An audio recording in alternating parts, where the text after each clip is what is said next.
얼마 전 어느 형제와 대화를 나누는데 그 형제가 오늘날의 기독교 영성에 대한 혼란스러움을 저에게 이렇게 토로했습니다.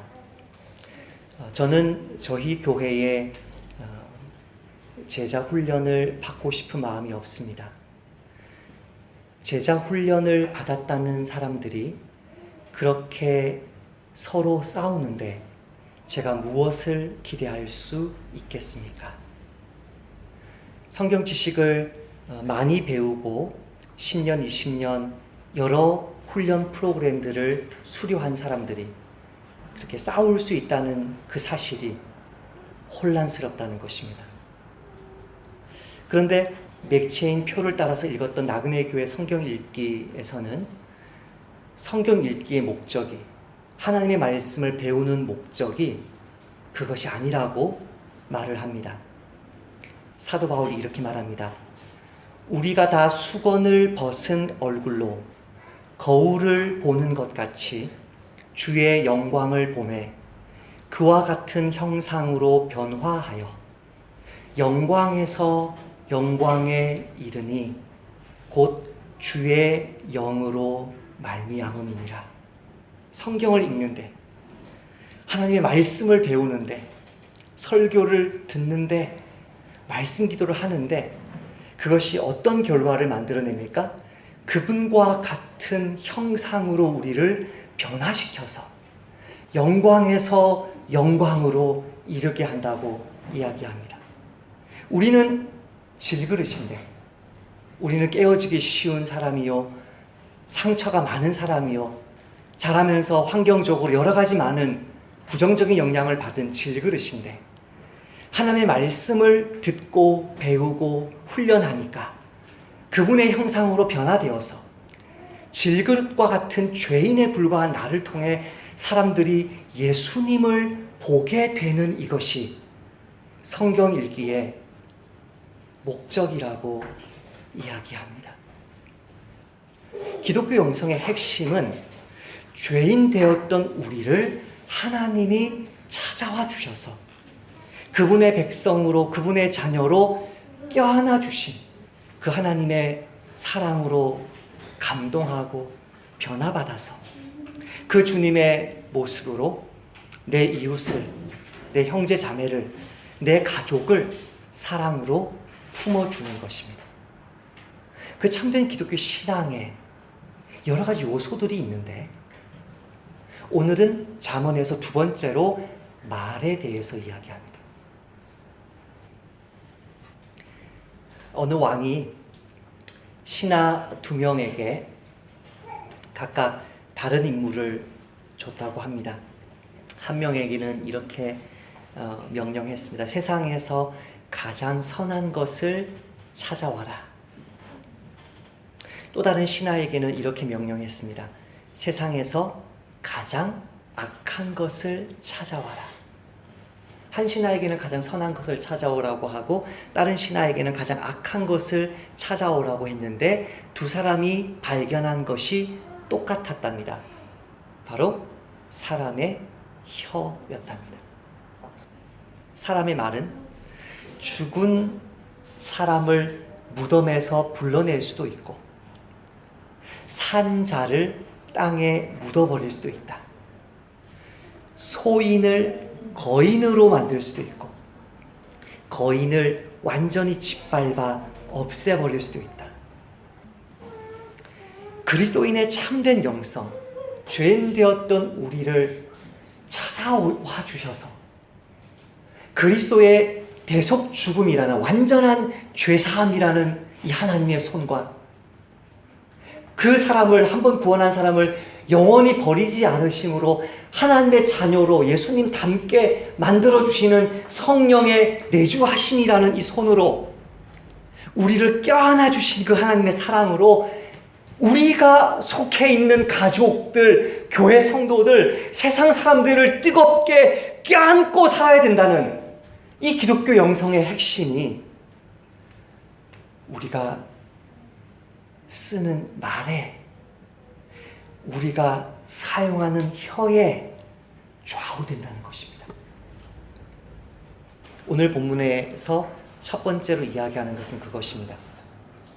어리석은 악인은 이웃을 비방함으로써 스스로를 멸망시킨다는 것입니다.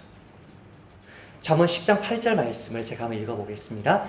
마음이 지혜로운 자는 계명을 받거니와 입이 미련한 자는 멸망하리라.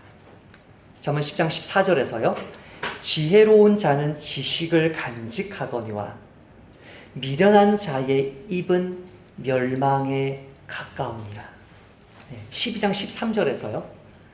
악인은 입술의 허물로 말미암아 그물에 걸려도 의인은 환난에서 벗어나느니라. 악인은 입술의 배반으로 말미암아 그물에 걸려도 의인은 환난에서 벗어나느니라. 자기가 한 그 비방은 상대방을 향한 것이었어요, 처음에. 근데 그 말이 배반해버렸습니다. 누구에게 왔습니까? 나에게 왔습니다. 그 뜻입니다. 18장 7절에 미련한 자의 입은 그의 멸망이 되고 그의 입술은 그의 영혼의 그물이 되느니라. 제가 한 5군데의 잠언 말씀을 읽었는데 5군데의 잠언의 공통점이 멸망, 덫, 그물이라는 말이 반복되었습니다. 이 단어들이 어리석은 사람이 당하게 되는 멸망을 가리키는데 이 어리석은 사람들이 당하게 될 멸망은 다른 사람이 그를 저주한 것이 아닙니다. 다른 사람이 그를 비방한 것이 아닙니다. 놀랍게도 그 악인이 자기 입술로 내뱉은 그 말이 되돌아온 것입니다. 사무엘하 16장에 보면 시므이라는 사람이 등장합니다. 다윗이 그 아들 압살롬의 반역 때문에 피난 가고 있을 때, 도망가고 있을 때, 맨발로 쫓겨가고 있을 때 시므이가 저주하는 가운데 이와 같이 말하니라. 피를 흘린 자여, 사악한 자여, 가거라, 가거라, 꺼져라, 꺼져라.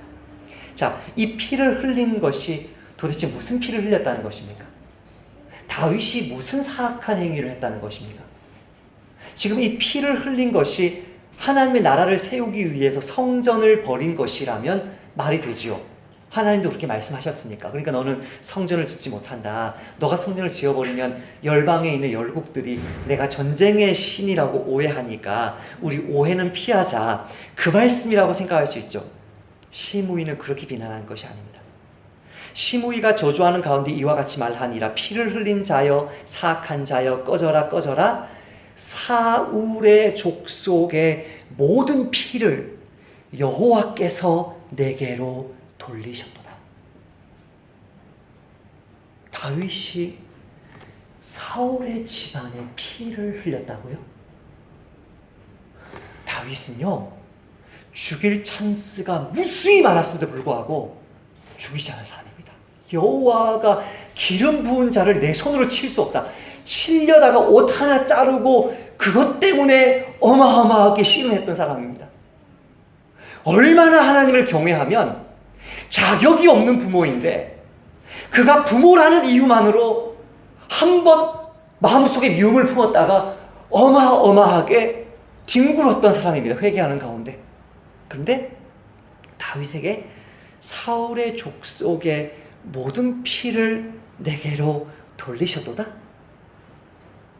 그래서 뭐라고 이어서 말하냐면 그를 이어 내가 왕이 되었으나 네가 그 합당한 왕족들을 다 쳐 죽이고 네가 왕이 되었으나 여호와께서 너의 죄악을 다 아시는 여호와께서 나라를 내 아들 압살롬의 손에 넘기셨도다.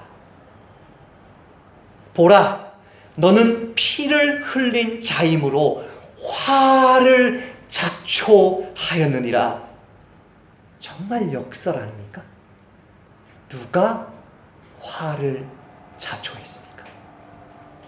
피를 흘린 적 한 번도 없었던 다윗이 화를 자초한 것입니까? 아니면 부당하게 비난하고 비방하고 정죄하고 저주했던 시므이의 이 말 때문에 시므이가 화를 자초한 것입니까? 다윗은 이렇게 반응합니다. 혹시 여호와께서 나의 원통함을 감찰하시리니 오늘 그 저주 때문에 여호와께서 선으로 내게 갚아주시리라. 다윗이 얼마나 칼처럼 찌르는 그 사람들을 향해서 끊임없이 하나님께 신원하는지 몰라요. 끊임없이 하나님께 호소하는지 몰라요. 그래서 하나님이 신원해 주시는 것이죠. 비방을 하는데 그 비방이 너무나 원통한 비방이었기 때문에 혹시 여호와께서 정말 여호와는 내 마음을 아신다면 내 원통함을 감찰하시리니 오늘 그의 저주 때문에 여호와께서 선으로 내게 갚아주시리라. 그러면 그 사람에게는 어떻게 갚으신다는 말입니까? 다윗은 저주하지 않습니다. 철저하게 겸손히 엎드려서 하나님, 내가 원통한데 내가 내 손으로 복수하지 않습니다. 내 원통함을 하나님이 갚아주셔서 선으로 제게 저를 연단하시고 저를 주님의 그릇으로 빚으시고 더 인자하고 자비하고 마음이 넓은 왕으로 나를 세우시는 도구로 이 부당한 비난을 사용해 주소서라고 기도합니다. 그러면 시므이는 어떻게 되겠습니까?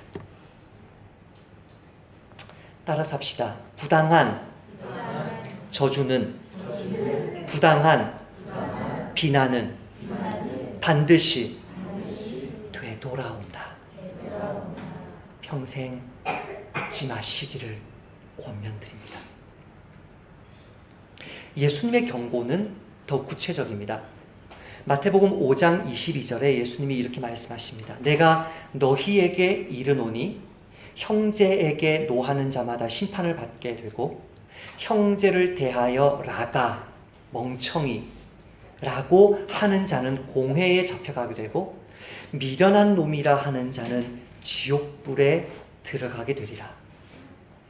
야고보 사도가 나중에 말의 이 혀의 이 모든 게 지옥불에서 나온다고 그러는데요. 연결이 되시죠?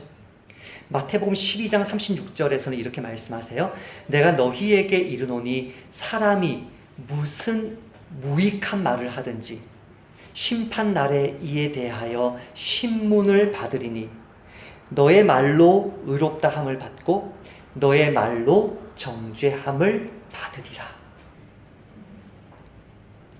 두 번째로 지혜로운 의인은 그래서 침묵함으로 자기의 생명을 지킵니다. 이 역시 제가 한 5구절을 읽어보겠습니다. 10장 4절에 이렇게 말합니다. 지혜로운 자는 지식을 간직하거니와. 여기서 여러분 지식을 어떤 성경 지식 이런 것으로만 생각하지 마시고요. 남의 허물이라고 생각하시면 됩니다. 지식을 간직합니다. 남의 허물을 간직합니다. 입으로 내지 않습니다. 11장 12절 13절 오늘 우리가 읽었던 본문인데요. 지혜 없는 자는 그의 이웃을 멸시하나 명철한 자는 잠잠하느니라. 침묵하느니라. 또 다르게 번역하면 귀머거리가 되느니라. 그 뜻이에요. A절과 대꾸법에서 A절과 B절은 항상 같은 말을 하기 때문에 지혜 없는 자는 그의 이웃을 멸시하는데 어떻게 멸시하는지가 요 B절에서 나오죠. 명철한 자는 잠잠하기 때문에 지혜 없는 자가 그 이웃을 어떻게 멸시해요? 말로써 떠들므로써 멸시하는 거죠. 지혜 없는 자는 이웃을 멸시하나 명철한 자는 침묵하느니라. 하느니라. 두루 다니며 한담하는 자는 오역입니다. 두루 다니며 비방하는 자는 이렇게 번역해야 됩니다. 두루 다니며 비방하는 자는 역시 12절을 그대로 받았죠. 남의 비밀보다는 약점이 맞습니다. 남의 치부. 두루 다니며 비방하는 자는 남의 치부를 누설하나 마음이 신실한 자는 그런 것을 숨기느니라. 지난주에 나온 말씀이죠. 덮어주느니라, 용서하느니라. 13장 3절에 입을 지키는 자는 자기의 생명을 보전하나 21장 23절에 입과 혀를 지키는 자는 자기의 영혼을 보전하느니라. 어느 날 노아가 농사를 지어서 포도나무를 심었습니다. 그 포도나무에서 포도를 따가지고 포도주를 만들었습니다. 그 포도주를 취하도록 마셔서 옷을 벌거벗었습니다. 우리나라는 아빠와 자식이 목욕탕을 가잖아요. 네. 엄마와 딸이 목욕탕을 가잖아요. 성경 문화에서, 셈족 문화에서 지금도 이스라엘 사람들이나 무슬림들은 절대 알몸을 보이지 않습니다. 절대. 근데 벌거벗었습니다. 함이, 막내 아들 함이 그 아빠 벌거벗었다고 형들에게 그렇게 비방했을 때 셈과 야벳이 옷을 가져다가 자기들의 어깨에 메고 뒷걸음쳐 들어가서 그들의 아버지의 하체를 덮었으며 그들이 얼굴을 돌이키고 그들의 아버지의 하체를 보지 아니하였더라. 그때 이 노아가 이렇게 한 사람 한 사람을 이제 예언을 합니다. 이 예언이 축복이나 저주가 되는데요. 또 이르되 셈의 하나님 여호와를 찬송하리로다. 가나안은 셈의 종이 되고 하나님이 야벳을 창대하게 하사 셈의 장막에 거하게 하시고 그 허물을 덮어주는데 그 허물을 덮어준 것 때문에 덕을 본 사람이 뭐해요? 덮어준 사람을 축복하는 거예요. 이게 부모 자식 관계, 이웃 관계, 형제 관계, 직장 속에서의 우리 직장 동료와의 관계 속에서 하나님이 한 사람의 생명을 복주시고 세우시는 비밀인 거 아십니까? 같이 한 번 더 따라서 해볼까요? 내가 그 허물을 덮어준 사람의 축복이 나를 살린다. 세 번째로 이 지혜자는 지혜로운 의인은 남의 허물에 대해서 침묵하기 때문에 여기서 한 걸음 더 나가서 입을 열 때는 언제 여느냐? 지혜로운 의인은 말을 아낌으로써 다시 말하면 계속 침묵하고 있다가 한마디 함으로써 남을 살립니다.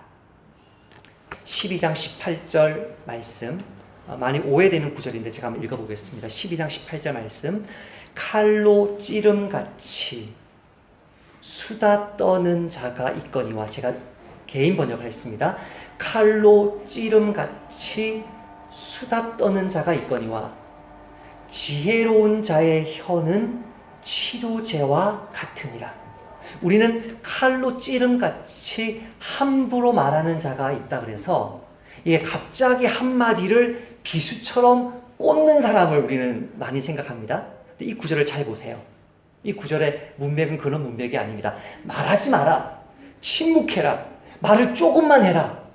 굉장히 말을 천천히 하는 그런 사람이 지혜롭다는 게 오늘 설교의 메시지이고 그런 성경 구절들 중에 하나가 이건데요. 칼로 찌름같이 계속 수다 떠는 사람이 있다는 거죠. 지혜로운 자의 혀는 칼로 찌르는 것처럼 이렇게 부드러운 말을 한다는 의미도 있지만 가끔 말한다는 가끔 그 한마디의 말이 뭐가 된다는 거예요? 치료제가 된다는 거예요. 흔히 우리는 이 말씀을 잔인하고 강포한 말과 부드러운 말의 대비라고 생각합니다. 일리가 있습니다. 하지만 그보다는 수다스러운, 정말 칼로 찌르는 것 같이 계속 말하니까 너무나 듣기 싫은 말과 오랜 경청 후에 묵직하게 한마디 건네는 조언의 대비로 보는 것이 낫습니다. 왜? 침묵을 강조하는 잠언들이거든요. 이게 말을 많이 하지 말라는 잠언들 중에 하나거든요. 이게 15장 28절은 동일하게 말합니다. 15장 28절에서 이렇게 말합니다. 의인의 마음은 대답할 말을 깊이 생각하여도 묵상하여도 직역하면, 의인의 마음은 대답할 말을 깊이 생각하여도 악인의 입은 악을 쏟아내느니라. 그렇죠. 깊이 생각하면서 묵상하면서 대답을 하는 거죠. 제가 질문을 한번 해볼게요. 질문을. 자, 이런 질문을 해볼 테니까 대답을 한번 해보세요. 왜 우리가 우리 주변 사람들에게 그렇게 많이 말하는데도 그 사람들을 변화시키지 못할까? 네? 그것은 우리의 성도가 될 수도 있고, 뭐 우리 아들도 될 수 있고, 우리의 부모님이 될 수도 있고, 이웃도 될 수 있고, 뭐 직장 동료가 될 수도 있어요. 왜 우리가 우리 주변 사람들에게 그렇게 많이 말하는데도 그 사람들을 변화시키지 못할까? 답은 그 질문에 담겨 있었습니다. 그렇게 많이 말하기 때문입니다. 여러분, 한 번도 드름직한 말을 한 적이 없습니다. 계속 찌르기만 했습니다. 계속 찌르는 사람 옆에 누가 있고 싶습니까? 계속 찌르는 사람을 누가 가까이 두고 싶습니까? 계속 찌르는 사람들이 옆에 있는데 도망가지 않을 사람이 어디 있습니까? 나는 그 사람에게 정말 진리를 말했다고 말했는데 그거를 너무 많이, 너무 자주 말했기 때문에 상대방에게는 칼에 찔리는 것과 같은 고통일 수 있기 때문이죠. 말을 하면 할수록, 가르치려고 들면 들수록 그 사람을 더 멀리 도망치게 만든 것이죠. 지혜로운 혀는 어떤 혀입니까? 오랜 침묵과 오랜 경청 끝에 열리는 혀입니다. 내가 대답할 말이 무엇인지를 깊이 묵상한 끝에 대답하는 말입니다. 저는 이번 주에 의도하지 않게, 정말 뜻하지 않게 이 진리를 체험하게 되었습니다. 이번 주 월요일에 2시간 반 동안 저희 고향 선배님을 뚝섬역에서 만났습니다. 그 고향 선배님, 제가 어렸을 때는 그분이 굉장히 커 보였어요. 지금은 친구 같은데 태어나 처음으로 그분과 친구처럼 대화를 해보았습니다. 그러나 2시간 반 동안 그분 혼자 지난 세월의 아픔을 나누어 주셨습니다. 그게 당연했습니다. 왜냐하면 저는 그거를 듣고 싶어서 갔고, 그 형의 삶을 그냥 제가 이해하기 위해서 갔고, 아무런 제가 그분에게 무슨 말을 하려고 준비한 거 아무것도 없고요. 저는 그냥 그분 찾아가서 전도 신방하면서 밥 사주고 차 사주고 이야기 들어드리려고만 저는 간 거예요. 그게 당연한 거죠. 그분이 말씀을 계속 하신 것은 너무나 당연한 것이죠. 그분이 한마디 계속 하시다가 저의 어떤 반응을 물어보는 것들이 가끔 나왔습니다. 그때 제가 무슨 말을 한마디 했는데요. 그때 이분이 이렇게 얘기하셨습니다. 나는 그런 생각 한 번도 못 해봤다. 지금까지. 오늘 너 만나서 2시간 반 동안 얻게 된 가장 큰 수확이다. 거의 내내 듣기만 하다가 제가 그냥 질문한 거예요. 아들에게 미안하다고 형이 용서를 빌어본 적이 있나요? 그 질문 하나였습니다. 한 번도 자식에게 용서를 빌어야 된다는 생각을 못 해보고 살았답니다. 한 번도. 그 짧은 질문 하나가 정말 고단한 그 형님의 영혼에 제가 의도하지 않게 치료제와 같았던 것입니다. 말씀을 맺겠습니다. 베드로전서 3장 15절 16절에는 제가 오늘 설교를 시작하면서 서두에서 이야기했던 참된 기독교 영성을 얘기하면서 동시에 우리가 어떻게 말해야 되는지를 이렇게 말씀합니다. 너희 마음에 그리스도를 주로 삼아 거룩하게 하고 너희 속에 있는 소망에 관한 이유를 묻는 자에게 대답할 것을 항상 준비하되, 내가 먼저 말하고 떠들고 찌르고 계속 가르치려 들고 하는 게 아니라 대답할 것을 항상 준비하되 온유와 두려움으로, 이 두려움은 사람을 향한 두려움이 아니죠. 하나님을 향한 두려움이죠. 온유는 사람을 향한 온유이죠. 하고 선한 양심, 자기 자신을 향한 선한 양심을 가지라. 나 자신에게, 상대방에게 하나님 앞에서 온유와 두려움으로 하고 선한 양심을 가지라.